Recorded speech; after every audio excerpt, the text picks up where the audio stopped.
आगे बढ़ते हैं, उदयपुर से आपको बड़ी खबर बताते हैं। पंजाब के राज्यपाल गुलाब चंद कटारिया को धमकी दी गई है। क्षत्रिय कर्णी सेना ने ये राज्यपाल को धमकी दी है। महाराणा प्रताप का अपमान करने का आरोप लगाया गया है। कुछ दिन पहले महाराणा प्रताप पर बयान दिया था।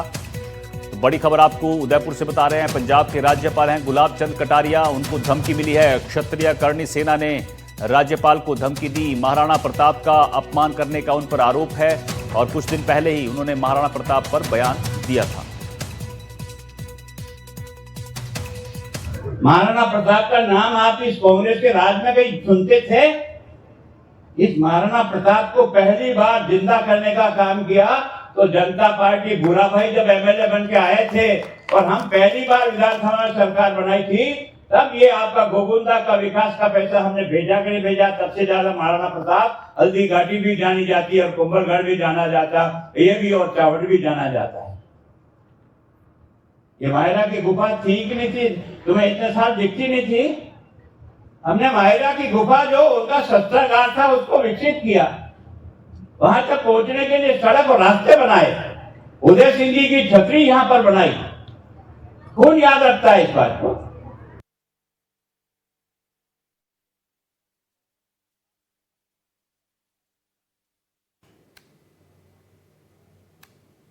प्रताप के लिए गवर्नर साहब, जो हमारे गवर्नर साहब है कटारिया साहब, जो मेवाड़ के बेटे हैं, उनके मुंह से इस तरह की भाषा कि जनता पार्टी जब पैदा हुई तब उन्होंने जिंदा करने का काम किया महाराणा प्रताप को। तो जनता पार्टी को पैदा हुए तो 40 वर्ष में, द ग्रेट महाराणा प्रताप को तो 500 वर्ष से ज्यादा हो गए।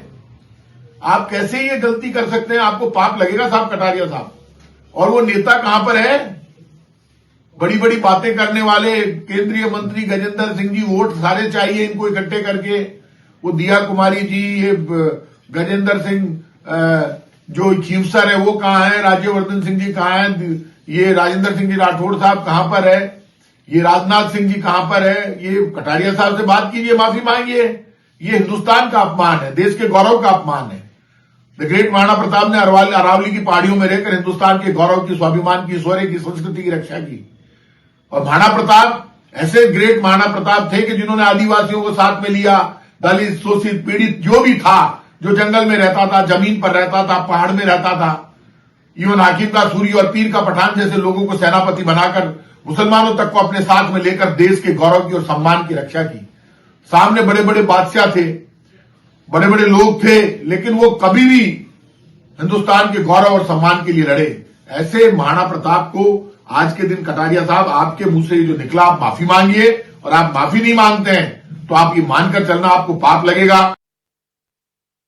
तो सुशांत पारेख हमारे सहयोगी हमारे साथ जुड़ गए। सुशांत, पंजाब के राज्यपाल गुलाब चंद कटारिया को धमकी मिली है क्षत्रिय कर्णी सेना की तरफ से, लेकिन अब यहां पर कांग्रेस भी कूद गई है इस मामले पर। राजनीति गर्मा गई है। पूर्व कैबिनेट मंत्री प्रताप सिंह खाचरियावास माफी मांगने की बात कर रहे हैं। महाराणा प्रताप इसलिए थे क्योंकि प्रताप थे, इसलिए आज हम है, ये खाचरियावास की तरफ से कहा जा रहा है। और अब यहां पर पूरी सियासत जो है इस पर शुरू हो गई है।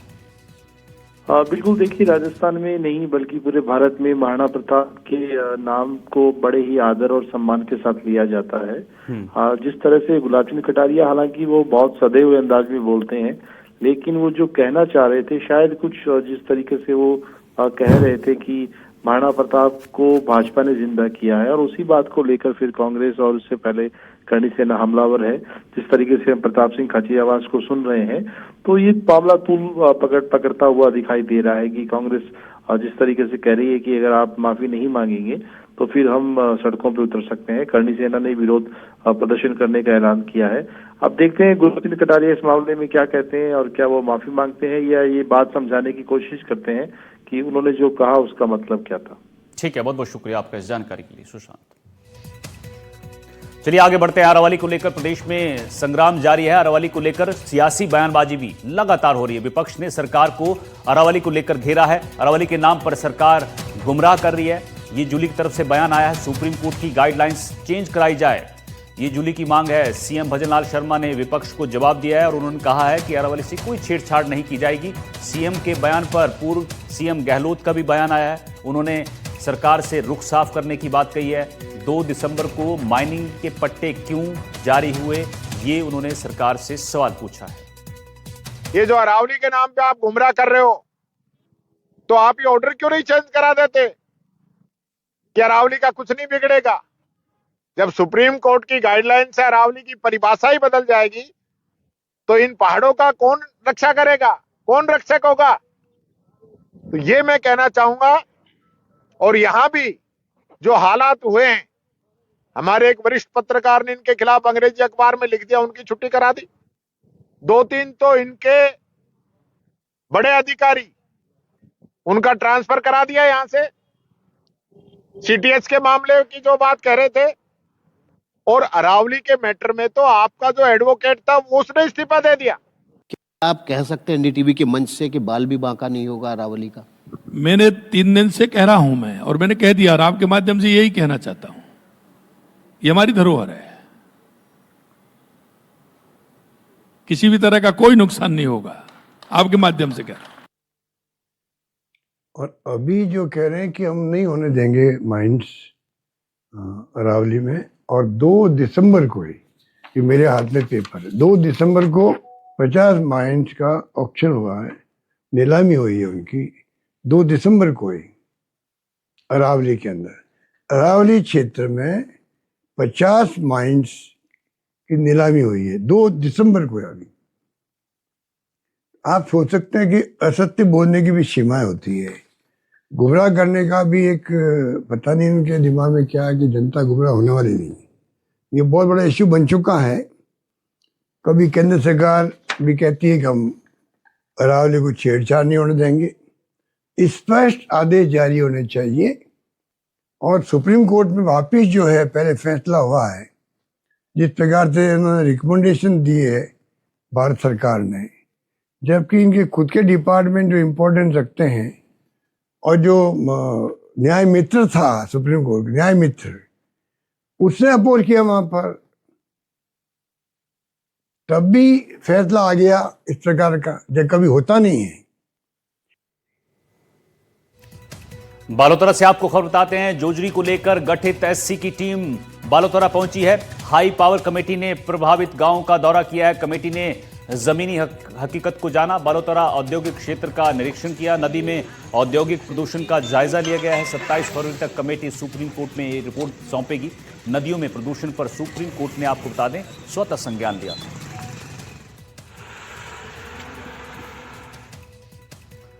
पीएम मोदी के खेलो इंडिया अभियान के अंतर्गत संपूर्ण देश में चल रहे सांसद खेल महोत्सव के तहत चित्तौड़गढ़ सांसद खेल महोत्सव का भव्य समापन समारोह गुरुवार को इंदिरा गांधी स्टेडियम में आयोजित हुआ। इस अवसर पर 1983 की विश्व कप विजेता भारतीय क्रिकेट टीम के कप्तान कपिल देव समारोह में मुख्य आकर्षण रहे। समारोह को संबोधित करते हुए कपिल देव ने सांसद सीपी जोशी के प्रयासों की सराहना करते हुए कहा कि इस तरह के आयोजन से खिलाड़ियों को आगे बढ़ने में अहम योगदान मिलता है। इस दौरान सांसद सीपी जोशी ने कपिल देव का मेवाड़ी पगड़ी पहनाकर स्वागत किया और सम्मान करते हुए कपिल देव का आभार व्यक्त किया।